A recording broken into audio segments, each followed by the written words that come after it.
So, have you ever found yourself in a conversation, maybe with a family member or a colleague, maybe just someone you meet, and it feels like you're speaking completely different languages? That feeling, that disconnect.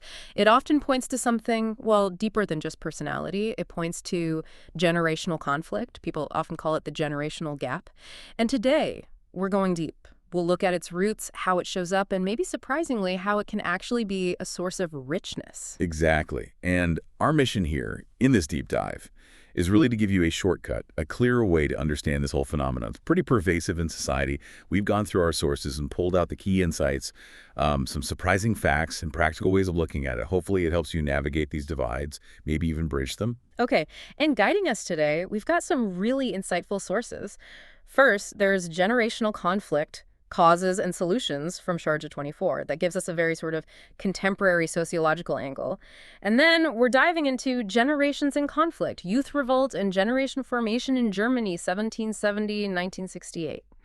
This one's from Cambridge University Press, and it offers this fascinating historical perspective, like how these dynamics played out over centuries. Right. So when we actually talk about a generational gap, we need to be clear. It's not just about how many years old someone is. Our sources really stress it's about these cultural and conceptual differences, the big ones that pop up between age groups. And these aren't trivial things. They show up in core values, in attitudes, how people look at life, and they fundamentally shape, those relationships between generations, especially younger versus older. And the key thing to grasp is that each generation's worldview isn't random. It's deeply shaped by the specific society they grew up in, their shared experiences, the cultural norms that were dominant then. That really clicks. It hammers home that it's less about, the specific year someone was born and more about the world they were born into, right? And yeah, while this gap can, like our first source points out, be great for cultural exchange, for learning from each other, it also warns that if it's mishandled, maybe through bad communication or just dissatisfaction, it pretty inevitably turns into conflict. It's really about the assumptions we make, isn't it? Like how older generations might sometimes see younger folks as, I don't know, maybe a bit inexperienced or um, disrespectful of tradition, perhaps. Absolutely, and it cuts both ways. Younger generations might look at older ones and see them as, well, maybe strict or disconnected from how things are changing now, resistant to new ideas. And these perceptions, these sort of stereotypes, if we don't check them, they can quickly lead to real clashes, actual hostility, and just erode that tolerance between generations. It shows how fast misunderstanding can really dig in. And what's really revealing is that, differing opinions are what you see on the surface, but the deeper roots of the conflict, they often lie in how these basic worldviews just fundamentally collide. The sources point out how this manifests. Things like rigid interactions, not wanting to admit mistakes, maybe holding on to traditions that seem obsolete to others, or just that persistent criticism of the other generation. It's not just a temporary thing. It's described as a really deep-rooted and persistent societal issue. Yeah, and you can see why. I mean, lifestyles are always evolving, aren't they? So Hmm. each new generation naturally forms its own perspectives. The challenge then isn't that differences exist. That's kind of a given, but it's more our failure sometimes to really get where the other side is coming from, their needs, their experiences. When we just stubbornly stick to our own paths or we're just unwilling to maybe compromise a bit on values, it just stretches that gap wider. And that doesn't just hurt individuals, it can actually fragment society. Our sources really push this idea that embracing diverse thoughts isn't just nice, it's actually vital for a healthy society. So, okay, how does this actually look in our day-to-day lives? This is where it gets really interesting, I think, especially when you consider something like the tech revolution. It's not just sitting there in the background. It actively makes the gap wider by bringing in totally new ways to communicate. Well, it's a massive shift. You have the younger generation. They grew up with this stuff, digital natives, right? So they naturally lean towards modern devices, platforms, instant messaging, social media, you name it. Whereas the older generation often still prefers, traditional face-to-face interaction. And for many, dealing with modern tech can feel, well, uncomfortable, maybe even a bit alienating. And this isn't just about preference. It's a fundamental difference in how people expect to connect, how they expect to share information. And you see this causing real tension within families. It can threaten parent-child relationships, particularly during those teenage years, that time of self-discovery. Parents, quite naturally, often stick to the traditional methods they know, the ones they were raised with. They genuinely believe these are the best ways. But their kids, they often just dismiss these methods as outdated or just not relevant to their lives now.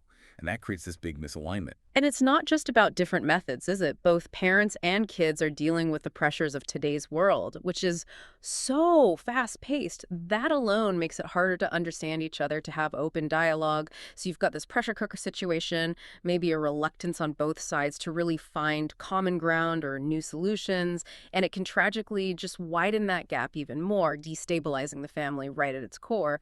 But of course, this isn't just happening at home. It definitely spills over into the workplace, too. Absolutely. In work settings, you quite often see older generations sticking to the established ways, the traditional methods, maybe stricter schedules, hierarchical structures. Yeah. Younger generations, though, they tend to put a higher value on flexibility, on more agile ways of working, and they see technology as absolutely integral to getting things done. And these different expectations, well, they can unfortunately lead to significant misunderstandings, communication breakdowns, and ultimately they can hinder teamwork, which then impacts productivity and reaching common goals. Okay, so if this gap is so fundamental, if it's playing out in families, at work, across society, is this something new? Like a modern problem? Or have people always wrestled with these kinds of generational shifts? To really get a handle on how persistent this is and the patterns, we kind of need to look back, don't we? And our next source does just that, using modern German history as a case study. Right, this brings us to Generations in Conflict. It's a really illuminating collection of essays, and it focuses on two major currents in German history. First, it looks at this extraordinary uh, tradition, really, of youth rebellion. It traces it from the Sturm und Drang movement, that passionate, individualistic literary thing in the late 18th century, all the way up to the student revolts in 1968. Quite a span. And second, it digs into how these dramatic breaks, these huge shifts in German history, profoundly shaped how different generations formed and interacted with each other. What's really fascinating, I think, is how the essays use different approaches looking at literacy, using oral history to carefully see how generational identity tangled up with other big factors like social class and gender. Yeah, and the book points to some really striking moments. Like, it talks about how this ideal of youth first emerged in late 18th century Germany, leading to the Young Germans movement. That's a pretty clear early sign of a generation seeing itself as distinct. Then you jump forward to the early 20th century Wilhelmine Germany, and there's this deliberate effort to mobilize young people. It shows how generational change could even impact established structures, like Jewish politics in this case. Then the period between the wars. You have the French generation, the WWI soldiers, and their huge impact on Weimar politics. It also looks at the new woman and the generational clashes around young women's changing views on sex, even affecting young Protestant women. And maybe most starkly, it examines the Hitler Youth generation, their complex, lasting impact on both East and West Germany after the war. Alongside the BDM generation, the young women in the League of German Girls, and their difficult shift from dictatorship to democracy. It even dives into really specific, quite poignant things like the idea of a generation twice betrayed. That was about youth policy during that chaotic transition from the Third Reich to the Soviet zone, or what it calls the generation conflict that never was regarding young minors in the Ruhr area after WWII. And finally, the huge influence of the Kriegskinder, the war children who became central to that radical generation of '68. These historical examples really drive home how deeply generational conflict is woven into big societal, political, cultural changes.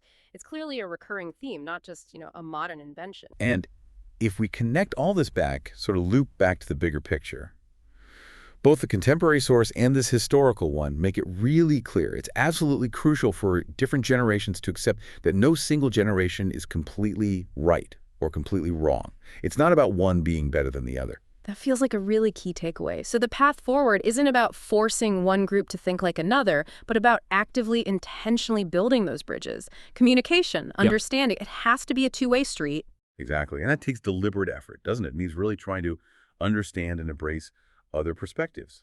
It's about active listening, constructive dialogue, effective communication, and sometimes, yeah, using persuasion or finding peaceful ways to solve problems, compromise, finding common ground. Sometimes that's not just helpful, it's actually essential.